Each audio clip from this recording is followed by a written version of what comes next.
Welcome to the Real Read Kids Corner. Today I will be reading the story Anansi and the Moss-Covered Rock, retold by Eric Kimmel and illustrated by Janet Stevens.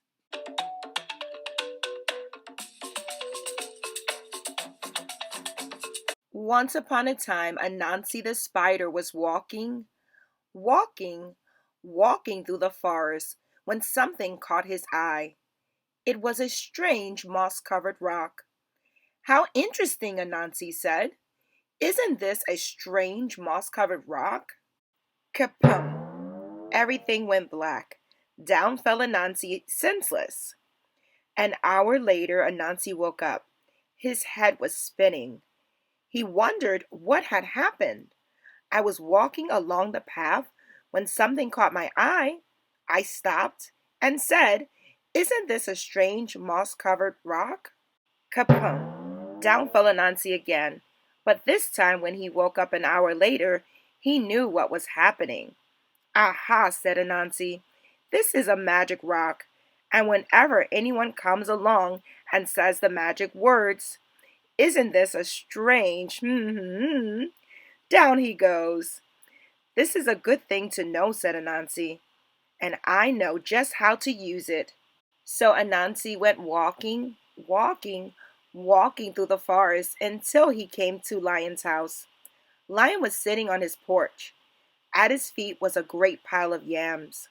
Anansi loved yams, but he was too lazy to dig them up himself. Anansi said to Lion, "Hello, Lion. It is very hot today. Don't you think so?" "Yes," Anansi said Lion. "It is terribly hot." "I am going for a walk in the cool forest," said Anansi.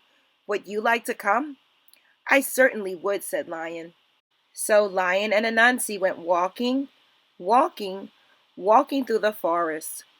After a while, Anansi led Lion to a certain spot. "Lion, do you see what I see?" "Oh, yes," Anansi said Lion. "Isn't this a strange moss-covered rock?" Kapum! Down fell Lion. Anansi ran back to Lion's house and made off with Lion's yams. An hour later, Lion woke up. His head was spinning. Anansi was nowhere in sight, and when he got home, he found that every single one of his yams was gone. Lion was very sad, but Anansi was very happy. He couldn't wait to play his trick again. Once more, Anansi went walking, walking through the forest. This time he stopped at Elephant's house. Elephant was sitting on his porch. At Elephant's feet was a great pile of bananas.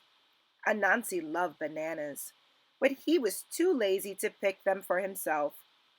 So he said to Elephant, "Elephant, isn't it hot today?" "It is," Elephant agreed. "I am going for a walk in the cool forest," Anansi said. "Would you like to come?" "That sounds nice," said Elephant. "Thank you for inviting me, Anansi." So Anansi and Elephant went walking, walking through the forest. After a while, Anansi led Elephant to a certain place. "Elephant, look! Do you see what I see?" Elephant looked. "Yes, I do, Anansi. Isn't this a strange moss-covered rock?" Kapum! Down fell Elephant. Anansi ran back to Elephant's house and made off with all the bananas. An hour later, Elephant woke up. His head was spinning. Anansi was nowhere in sight, and when he got home, he found that every single one of his bananas was gone. Elephant was very sad. But Anansi was very happy. He couldn't wait to play his trick again. He played it on rhinoceros and hippopotamus. He played it on giraffe and zebra. He played it on every single animal in the forest. But all this time, watching from behind the leaves, was Little Bush Deer. Little Bush Deer is small and shy and very hard to see. She watched Anansi play his wicked trick again and again on all the other animals. Little Bush Deer decided it was time for Anansi to learn a lesson. So Little Bush Deer went deep into the forest to where the coconut trees grow. She climbed a coconut tree and threw down a great many coconuts.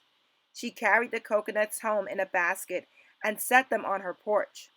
Then she sat down beside them to wait. In a little while, along came Anansi. Anansi's eyes lit up when he saw Little Bush Deer's coconuts. Anansi loved coconuts. He loved to eat the tender white coconut meat and drink the sweet coconut milk inside. But he was much too lazy to gather coconuts himself. Instead, he said, "Hello, Little Bush Deer. It is so hot today." Little Bush Deer smiled. "It is very hot, Anansi. I am going for a walk in the cool forest. Would you like to come?" "Yes, I would," said the Little Bush Deer. So Anansi and Little Bush Deer went walking in the cool forest. After a while, Anansi led Little Bush Deer to a certain place. "Little Bush Deer, look over there. Do you see what I see?" Little Bush Deer knew all about Anansi's trick. She looked. "No, Anansi, I don't see anything." "You must see it. Look very carefully." Little Bush Deer looked. "No, I still don't see anything," she said. Anansi began to get angry. "You must see it. Look over here. Look right where I'm pointing. Do you see it now?" "No, Anansi," said Little Bush Deer. Anansi stamped his legs. "You see it. You just don't want to say it." "Say what?" said Little Bush Deer. "You know?" "Is that what I'm supposed to say?" "Yes," said Anansi. "All right then. I will say it and make you happy." "You know," said Little Bush Deer. "There, I said it. Are you satisfied?" "No," Anansi shouted. "You're not supposed to say you know. What am I supposed to say?" "You're supposed to say, 'Isn't this a strange moss-covered rock?'" Kapoom! Down fell Anansi. Little Bush Deer ran and got all of the other animals. Together they went to Anansi's house and took back all the good things he had stolen from them. An hour later, Anansi woke up. His head was spinning. Little Bush Deer was nowhere in sight, and when he got home, he found his house as empty as it was before. But if you think Anansi learned his lesson, you're mistaken, because he's still playing tricks to this very day.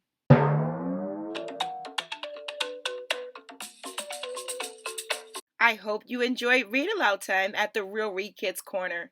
Please don't forget to like and subscribe to my channel. See you next time. Goodbye.